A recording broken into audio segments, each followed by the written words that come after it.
Sir నమస్కారం sir. నమస్తే అండి. సార్ 'చౌదరి గారి అబ్బాయి, నాయుడు గారి అమ్మాయి' అని ఒక సినిమా అనౌన్స్‌మెంట్ నిన్న జరిగింది. సో ఈ అనౌన్స్‌మెంట్‌లో ఒక జర్నలిస్ట్ వాళ్ళని అడిగారు ఆ మూవీ టీమ్‌ని. అంటే సినిమా టైటిల్‌లో కుల ప్రస్తావన అవసరమా? 2025లో ఉన్నాం మనం. ఇప్పుడు ఇదంతా కూడా అంటే ప్రమోషన్‌లో భాగంగా పెట్టారా? లేకుంటే ఇంకేదన్నా అన్నట్టుగా అడిగారు.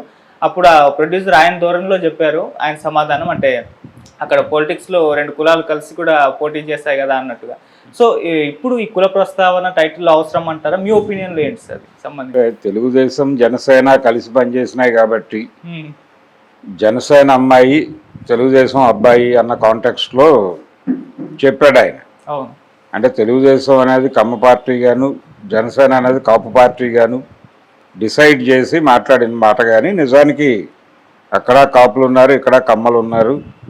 నాదెండ్ల మనోహర్ గారు కమ్మవారే, వారు జనసేన నంబర్ 2 పొజిషన్లో ఉన్నాడు. అలాగే క్యాబినెట్లో మంత్రిగా కూడా ఉన్నాడు. ఇది సమీకరణాలు జరుగుతాయి జనరల్గా. ఎన్టీ రామారావు గారి అభిమానుల్లోనూ అలాగే ఆయన నిర్మాతల్లో కూడా కాపుల సంఖ్య గణనీయంగానే ఉండేది. చాలామందికి తెలియదు కానీ ఆయన ప్రొడ్యూసర్స్లో బిఏ సుబ్బారావు గారు కాపే. అలా ఒక ముగ్గురు నలుగురు ఉండేవాళ్ళు. అలాగే మిద్దె జగన్నాథరావు గారు, ఆయన బీసీ. ఆయన సినిమాలు అంటే ఆయన రామారావు గారితోనే సినిమాలు తీశాడు. ఇలా ఒక బ్యాచ్ ఉండేది. అందుకని ఆయన రాజకీయాల్లోకి వచ్చిన తర్వాత కూడా బీసీలకి పెద్దపీట వేయటం అనేది కాన్షియస్గానే చేశాడు ఆయన ఎన్టీఆర్. అలాగే కింది కులాలని ప్రమోట్ చేయటం అనేది కూడా కడియం శ్రీహరి ఇలాంటి వాళ్ళకి టిక్కెట్లు ఇవ్వటం, ఆ ఈక్వేషన్ నడిపాడు. ఏది కూడా ఒక కాస్ట్కి బ్రాండ్ అయితే అది నడవదు. ఆ కాస్ట్ ఓట్లతోనే ఆ పార్టీ బతకదు. అన్ని కులాలని సమీకరించుకోగలిగితేనే నడుస్తుంది. రెండోది 2025లో ఉన్నాం, కులం లేదు అని మాట్లాడటం అమాయకత్వం. భారతీయ సమాజంలో కులం ఉన్నది ఈ రోజుకి. కులం అనేది ఒక వాస్తవం. కులం అనేది ఎందుకు వాస్తవం అంటున్నానంటే చాలామంది ఇప్పుడు కులం లేదు, ఇంకా రిజర్వేషన్లు ఇస్తున్నారు, తప్పు, రిజర్వేషన్లు తీసేయాలి, ఇలాంటి ఆర్గ్యుమెంట్లు కూడా చేస్తూ ఉంటారు. కానీ ఇప్పటికీ కూడా భారతీయ సమాజంలో పల్లెటూర్లకు ఎడితాయి, పల్లెలు కూడా పట్టణాలుగా మారిపోయినాయని చెప్తున్నారు. కానీ ఇప్పటికీ గ్రామాల్లో మాలపల్లెలు ఉన్నాయి, మాదిగ గూడాలు ఉన్నాయి, అలాగే ఈ దళితవాడలు ఉన్నాయి, అలాగే ప్రభుత్వం కేటాయించేటువంటి గృహ సముదాయాలు, అది బాంబే సెంట్రల్ గవర్నమెంట్ ఇచ్చే బాంబే కాలనీస్ కావచ్చు, లేకపోతే రాష్ట్ర ప్రభుత్వాలు ఇచ్చేటువంటి ఇందిరమ్మ ఇళ్ళు, ఎన్టీఆర్ గృహాలు, లేకపోతే వైఎస్ఆర్ గృహాలు మరొకటో కావచ్చు. ఆ లబ్ధిదారుల జాబితా చూస్తే ప్రధానంగా దళితులే కనిపిస్తారు. అక్కడ కింది కులాల వాళ్ళే కనిపిస్తారు. అంటే కింది కులాల కాలనీ అంటే నగరాల్లో మాలపల్లెలు, మాదిగూడెలు ఓ రకంగా. కాబట్టి నగరాల్లో కూడా ఉన్నాయి కులం తాలూకా ఇది దోపిడీ. అంటే కొంతమంది ఆ కులాల్లో నుంచి ఐఏఎస్ ఆఫీసర్లు గాను, ఐపీఎస్ అధికారులు గాను ఎదిగిన వాళ్ళు ఉన్నారు. ఇప్పుడు ప్రిజన్ డిపార్ట్మెంట్లో చాలా అత్యున్నత స్థాయికి ఎదిగినటువంటి సునీల్ కుమార్ గారు ఆయన ఎరుకల సామాజిక వర్గానికి చెందినవాడు. అయినప్పటికీ అలాంటి వాళ్ళు కొంతమంది ఉన్నారు. అర్జున్ రావు గారు లాంటి ఐఏఎస్ ఆఫీసర్ ఉన్నాడు దళితుల్లో. అయినప్పటికీ ఈ రోజుకి అక్కడ పేదరికం ఉంది. భారతీయ సమాజం కులవర్గ సమాజంగా అర్థం చేసుకోవాలి అనేది ఒక మోడర్న్ అవుట్లుక్, ఆధునిక ఆలోచన. మొన్నటిదాకా కమ్యూనిస్టులు వర్గంగానే చూసేవాళ్ళు. వర్గమే తప్ప కులాన్ని పట్టించుకోకూడదు, కులం అనేది ఉపరితల అంశం అని మాట్లాడేవాళ్ళు. ఇప్పుడు కులం అనేది పునాది అంశంగా గుర్తిస్తున్నారు వాళ్ళు ఈ మధ్య కాలంలో. ఆ తర్వాతే ఈ కుల వివక్ష వ్యతిరేక పోరాట సమితులు అవి ఏర్పడ్డాయి. ఇప్పటికీ భారతదేశంలో కులపరమైనటువంటి దాడులు జరుగుతున్నాయి, కులపరమైనటువంటి అణిచివేత నడుస్తోంది. కాబట్టి కులం లేదు అని మాట్లాడటం అమాయకత్వం. కులం అనేది ఇంకొంచెం రకరకాలుగా అది దగ్గర అవుతోంది, గట్టిపడుతోంది. అది కూడా వాస్తవమే. అంటే కులాంతర వివాహాలు జరిగిపోతున్నాయి, వాళ్ళు వీళ్ళని చేసుకుంటున్నారు, వీళ్ళు వాళ్ళని చేసుకుంటున్నారు, ఇవన్నీ ఒక అంశం మాత్రమే. కానీ ఒక అణిచివేత సాధనంగా కులం అనేది ఇప్పటికీ పనిచేస్తోంది. ఈ రియాలిటీని మర్చిపోయి మాట్లాడటం అంటే మనుషులంతా ఒక్కటే, కులం లేదు అని మాట్లాడటం అనేది పైనుంచి జరిగితే, అంటే పై కులాల నుంచి మనుషులంతా ఒక్కటే అనే నినాదం ఇస్తే కింది కులాలను దోచుకోవడానికి ఏదో ప్రయత్నం జరుగుతోంది అని అర్థం చేసుకోవాలి. కింది కులాల నుంచి మనుషులంతా ఒక్కటే అనే నినాదం వస్తే పై వాళ్ళని కిందకు లాగే ప్రయత్నం చేస్తున్నారు అనేది అర్థం చేసుకోవాలి. కింద నుంచి రావాలి ఆ నినాదం. కింది కులాలు రెల్లి అంతకంటే దిగువన ఉన్నటువంటి కులాల నుంచి మనుషులంతా ఒక్కటే అనే నినాదం వస్తే పై వాళ్ళని కిందకు లాగటానికి ఒక విప్లవానికి ఉద్యుక్తులయ్యారు వీళ్ళు అనుకోవాలి. అలా కాకుండా పై కులాల వాళ్ళు మనుషులంతా ఒక్కటే అంటే కింది కులాల వాళ్ళని వాడుకునే ప్రయత్నం ఏదో చేస్తున్నారు. సైకలాజికల్గా మీరు మేము సమానమే అని చెప్పడం ద్వారా వాళ్ళ కుల వృత్తుల్ని కబ్జా చేసి అక్కడ పెట్టుబడి పెట్టి వాళ్ళనే కూలీలుగా పెట్టి డబ్బులు వీళ్ళు పెట్టి లాభాలు వీళ్ళు తీసుకుని కూలీ వాళ్ళకి ఇచ్చి ఇదే నడుస్తుంది. ఇప్పుడు వైట్స్ బ్రైట్స్ లాంటి డ్రై క్లీనింగ్ మెగా ఇవి వచ్చినాయి. అలాగే రకరకాల ఈ హెయిర్ కటింగ్కి సంబంధించిన సెలూన్స్ వాటిలో కూడా పెద్ద కులాల పెట్టుబడులు వచ్చినాయి. పైగా కమ్మ సామాజిక వర్గానికి సంబంధించినటువంటి పెట్టుబడులు వచ్చినాయి అక్కడ. అలాగే చుక్కపల్లి పిచ్చయ్య గారు, ఆయన కమ్మ సామాజిక వర్గానికి చెందినవాడు, ఫుట్వేర్ ఇండస్ట్రీలో పెట్టుబడులు పెట్టాడు. అక్కడ పనిచేసే వాళ్ళందరూ మాదిగలే. ఆ ఇండస్ట్రీ ఎవరిది అనుకోవాలి, డబ్బులు ఎవరికి వెళ్తున్నాయి ఫైనల్గా? ఆయన కూడా కమ్యూనిజమే మాట్లాడేవాడు. చుక్కపల్లి పిచ్చయ్య గారు పుస్తకాలు రాసేవాడు. ఆయన మనుషులంతా ఒక్కటే అని. అదొక పైనుంచి గనక మనుషులంతా ఒక్కటే అంటే కింది కులాలను దోచుకుంటారు అని అర్థం. కింది నుంచి రావాల్సిన నినాదం అది. కింది కులాల నుంచి మనుషులంతా ఒకటే సెటరైట్ అవుతుంది. ఇది ప్రపంచాన్ని ప్రాపర్గా చదివితే అర్థమయ్యేటువంటి విషయం.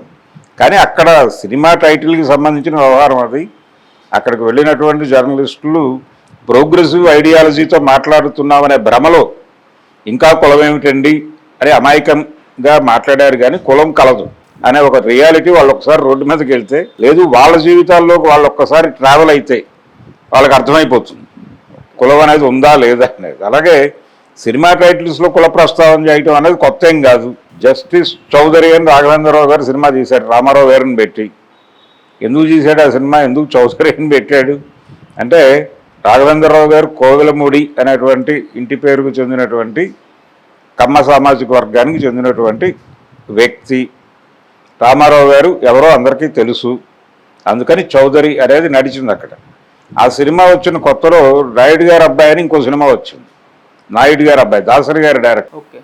దాసరి గారు నాయుడు గారి అబ్బాయిని పెట్టడం, ఆయన జస్టిస్ చౌదరి అని పెట్టడం అనేది కూడా ఆ రోజుల్లో చర్చనీయాంశంగా మారింది టీ స్టాల్స్ దగ్గర. దాసరి పోటీ ఇస్తున్నాడు అని అంటే ఆయన చౌదరి అని పెట్టినప్పుడు మనం నాయుడు అని పెట్టాలి అనే కాన్షియస్తో పెట్టినటువంటి టైటిల్గా చెప్పుకునేవాళ్ళు. అయితే స్నేహ సంబంధాలు కూడా ఉండేవి పై కులాల్లో. ఇప్పుడు చక్రపాణి గారు కమ్మ సామాజిక వర్గానికి చెందినవాడు, ఆయన తెనాలికి చెందినటువంటి కమ్మ. అయితే నాగిరెడ్డి గారితో స్నేహం ఉండేది ఆయనకి. నాగిరెడ్డి గారు రెడ్డి, ఆయన రాయలసీమ రెడ్డి, ఈయనేమో కోస్తా కమ్మ. వీళ్ళిద్దరికీ బిఎన్కే ప్రెస్లో ఫ్రెండ్షిప్. ఆ తర్వాత కలిసి సినిమాల్లోకి వెళ్ళాలనుకున్నారు. 50లో విజయ ప్రొడక్షన్స్ అనేటువంటి కంపెనీ కలిసే ప్రారంభించారు. ఇద్దరు కలిసే సినిమాలు తీశారు. అలాగే ఇద్దరు కలిసి ఒకే చోట ఉండేవారు. చక్రపాణి గారి వైఫ్ చనిపోతే ఆయన పిల్లల బాధ్యత పెంపకం వ్యవహారాలన్నీ నాగిరెడ్డి గారి వైఫే చూశారు. ఆయన దగ్గరికి ఎవరైనా ఆయన పిల్లలు వెళ్ళి ఏదైనా ఇష్యూ అడిగినా కానీ ఆవిడని అడగమని చెప్పేవాడు. ఆయన నాగిరెడ్డి గారి వైఫ్ని అడగమనే చెప్పేవాడు. ఆయన కలగ చేసుకునేవాడు కాదు పిల్లల వ్యవహారాల్లో. డెసిషన్స్ అన్నీ ఆవిడే తీసుకునేవాడు. నాగిరెడ్డి గారి వైఫే నిర్ణయాలు తీసుకునేది చక్రపాణి గారి పిల్లలకు సంబంధించిన వ్యవహారాలు కూడా. అలా వాళ్ళిద్దరి మధ్య ఒక అద్భుతమైన స్నేహం నడిచింది. దాన్ని ప్రపంచానికి చెప్పడం కోసం రామారావుని నాగేశ్వరరావుని పెట్టి ఓ సినిమా చేయాలనుకున్నారు వాళ్ళు. అంటే రెడ్డి చౌదరి ఈ రెండు వచ్చేలాగా ఓ టైటిల్ పెట్టి ఈ రెండు కులాల మధ్య స్నేహం ఎలా ఉండాలి అనేది ఎస్టాబ్లిష్ చేస్తూ తమ జీవితాల నుంచి కథ అల్లి ఓ సినిమా తీయాలని అనుకున్నారు. చక్రపాణి గారే అనుకున్నాడు అది. కానీ ఆయన ఆరోగ్యం దెబ్బతింటాం, ఆ తర్వాత రాజేశ్వరి విలాస్ కాఫీ క్లబ్ షూట్లో ఉండగానే ఆయన కన్ను మూయటంతో అది ఆగిపోయింది ఆ ప్రాజెక్ట్. నిజానికి అది కాన్షియస్గా అనుకున్నదే. అది నాగిరెడ్డి గారి పుస్తకంలో కూడా చెప్తాడు. అది ఇలా అనుకున్నాము, అది వర్కౌట్ అవ్వలేదు ఆ ప్రాజెక్టు అని. అప్పటికి రామారావు గారు యాక్టివ్గానే ఉన్నాడు, నాగేశ్వరరావు గారు యాక్టివ్గానే ఉన్నాడు. వాళ్ళిద్దరిని పెట్టి సినిమా చేయాలనుకున్నారు. ఇలా కులం, సినిమా రంగం, అలాగే సినిమా రంగంలో కులం గురించి మాట్లాడుకోవటం అనేది దాదాపుగా చేయరు ఎవరు. చాలా లౌక్యంగానే వ్యవహరిస్తారు. కుల ప్రస్తావన చేయాలి అని అనుకోరు. అంటే టెక్నికల్గా ఇబ్బందులు వస్తాయి. సినిమా పరిశ్రమ మీద ఈ రోజుకి అంటే ప్రారంభ దశలో ఒక కులం బ్రాహ్మణ ఆధిపత్యం ఒక దశలో ఉండేది. ఆ తర్వాత పెట్టుబడుల రీత్యా రకరకాలుగా మారి రెడ్లు కొంతకాలం రాజ్యం చేశారు. ఆ తర్వాత నెమ్మదిగా హీరో వర్షిప్ అనేది హీరోలు అట్నుంచి ఆ సామాజిక వర్గం నుంచి రావడంతో అక్కినేని నాగేశ్వరరావు గారు, నందమూరి తారక రామారావు గారు, ఘట్టమనేని కృష్ణ గారు, అలాగే శోభనా చలపతి గారు, వీళ్ళందరూ కమ్మ సామాజిక వర్గం నుంచి వచ్చినటువంటి హీరోలే. అలా క్రమంగా అంటే వాళ్ళని తట్టుకుని నిలబడగలగటం అనేది అంత ఈజీ కాదు అన్న దశలో చిరంజీవి ఎమర్జ్ అయి నెమ్మదిగా తను ఎదిగాడు. ఆ ఎదుగుదల క్రమంలో ఆయన చాలా వినయంగా ఉన్నాడు. తన కెరియర్ని ఇది ఇబ్బంది పెట్టకూడదు, ఈ అంశం ఇబ్బంది పెట్టకూడదు అనే కాన్షియస్నెస్తో ఆయన చాలా వినయంగా ఉన్నాడు. ఆయన ప్రొడ్యూసర్లు అధిక శాతం అట్నుంచి వచ్చిన వారే. చౌదరి కమ్మ ఎవరైనా సరే, త్రివిక్రమరావు గారు కావచ్చు, దేవి వరప్రసాద్ గారు కావచ్చు, అశ్విని దత్తు గారు కావచ్చు, అలాగే సూరపనేని వెంకటరత్నం గారు కావచ్చు, ఆ నిర్మాతలందరూ వారే. చిరంజీవిని ప్రమోట్ చేసినటువంటి ప్రొడ్యూసర్లు. అలా నడిచింది ఆయన కెరియర్. నడిచింది. ఆయన కూడా చాలా వినయంగా. క్రాంతి కుమార్ గారు వారే కదా వీరిని ప్రధానంగా రైజ్ చేసింది చిరంజీవిని. ఇలా వాళ్ళకి అనుకూలంగా వ్యవహరించేవాడు. ఈ మధ్య ఆయన కొంచెం బరస్ట్ అవుతున్నాడు. తన అంటే ఇంకేం పర్లేదని ధైర్యం ఇప్పుడు వచ్చింది ఆయనకి. 70 ఏళ్ళు వచ్చాక ఇప్పుడు ధైర్యం వచ్చి ఆ రోజుల్లో తన పడ్డ తిప్పలు, తను పడ్డ సఫకేటివ్ సిచ్యుయేషన్స్ అవి ఇప్పుడు చెప్తున్నాడు బయటకు వచ్చి. ఇప్పుడు కూడా చాలా లైట్ రివ్యూలో చెప్తాడు ఆయన. అలా నన్ను కోపడ్డారు, నన్ను అలా తిట్టారు అని చెప్తూ ఉంటాడు అప్పుడప్పుడు. ఇంతకాలం ఎందుకు మాట్లాడలేదు ఆయన? అదొక లౌక్యంలో వెళ్ళాడు ఆయన. ఆ లౌక్యం లేకపోతే కుదరదు అనుకున్నాడు ఆయన. అది కూడా చెప్పాడు ఆయన సత్కార సభల్లో చెప్పుకున్నాడు చిరంజీవి గారు. నేను చాలా వినయంగా ఉండేవాడిని, వాళ్ళకి ఇబ్బంది కలగకుండా ఉండటానికి ఏం చేయగలరో అదంతా చేసేవాడిని అని చెప్పాడు ఆయన. ఒక కమ్మ ప్రొడ్యూసర్ గారి సినిమా ఆయన అనుకోకుండా ఒక తమిళ మూవీలో అవకాశం వచ్చింది, బాలచంద్ర గారి సినిమాలో. వచ్చి ప్యారిస్లో షూటింగ్ అది. దానికి వెళ్ళాలి. ఇక్కడ ఒక కమ్మ ప్రొడ్యూసర్ గారి సినిమా కంప్లీషన్ స్టేజ్లో ఉంది. అది తను అక్కడికి వెళ్ళిపోతే మళ్ళీ ఇది డిలే అవుతుంది, ఈయన ఇబ్బంది పడతాడు. అందుకని 2 రోజులు డే అండ్ నైట్ కూర్చుని దాన్ని కంప్లీట్ చేసి వెళ్ళాడు. కంప్లీట్ అయింది, నువ్వు వెళ్ళొచ్చు అని చెప్పిన తర్వాత వెళ్ళాడే. ఈ మధ్య ప్రొడ్యూసర్ గారు ప్రపంచం ముందు పెట్టాడు ఈ విషయం. అలా చాలా సంఘటనలు ఉన్నాయి ఆయన జీవితంలో. విపరీతమైన సంఘర్షణ ఉంది చిరంజీవి ఎదుగుదల వెనకాల. కాబట్టి సినిమా పరిశ్రమలో ఒక కులం ఆధిపత్యం అనేది ఖచ్చితంగా నడుస్తున్న మాట వాస్తవం, అందరికీ తెలిసిన ఓపెన్ సీక్రెట్. కాకపోతే కులం ఉంది అనే రియాలిటీని యాక్సెప్ట్ చేయరావడం, హిపోక్రటిక్గా వ్యవహరిస్తారు. కులం లేదు అని చెప్పడం డెఫినెట్గా హిపోక్రటిక్గా మాట్లాడటమే. కులం కలదు. కాబట్టి ఆ టైటిల్లో చౌదరి గారి అబ్బాయి, నాయుడు గారి అమ్మాయి అని పెట్టడం ఎంత మాత్రమూ తప్పు కాదు. ఎవరి స్థాయిలో వారి ఉనికిని చెప్పుకునేటువంటి ప్రయత్నం డెఫినెట్గా చేశారు. ఆ స్ట్రగుల్ ఉంది, ఆ లౌక్యము ఉంది, కలిసి వెళ్ళాలనేటువంటి తపన ఉంది, అన్నీ ఉన్నాయి. ఆ సఫకేటివ్నెస్ అనేది ఇండస్ట్రీలో ఈ రోజుకి ఉంది. ఈ రోజుకి చాలామంది కింది కులాల నుంచి వచ్చిన డైరెక్టర్లు తాము బలానా కులం నుంచి వచ్చామని అర్థం కాకుండా విచిత్రమైన పేర్లు పెట్టుకుని కథ నడిపిస్తున్న విషయం అందరికీ తెలుసు. అంటే విపరీతమైన టాలెంట్ ఉన్నవాళ్ళు వాళ్ళని కోరి ఇండస్ట్రీ పిలిచి భుజాన్ని ఎక్కించుకున్నటువంటి దళితులు కూడా ఉన్నారు. మోదుకూరి జాన్సన్ గారు, ఆయన కులం ఏమిటో అందరికీ తెలుసు. ఆయన తీసుకొచ్చి భుజానికి ఎక్కించుకున్నారు కదా. కృష్ణ గారు, రామానాయుడు గారు, వీళ్ళందరూ. అంటే ఆయన టాలెంట్, ఆయన లాంటి రైటర్ దొరకడు అనే ఉద్దేశంతో ఆయన నాటకాలు చూసి అక్కినేని నాగేశ్వరరావు గారు ఆయన తీసుకొచ్చి మొదటి సినిమాల్లో రాయించుకుంది. అక్కడి నుంచి ఆయన రానన్నాడు. ఆయన గుమ్మడి గారు వచ్చి చెప్పి నాగేశ్వరరావు గారు వెళ్ళి మాట్లాడిన తర్వాత వచ్చాడు.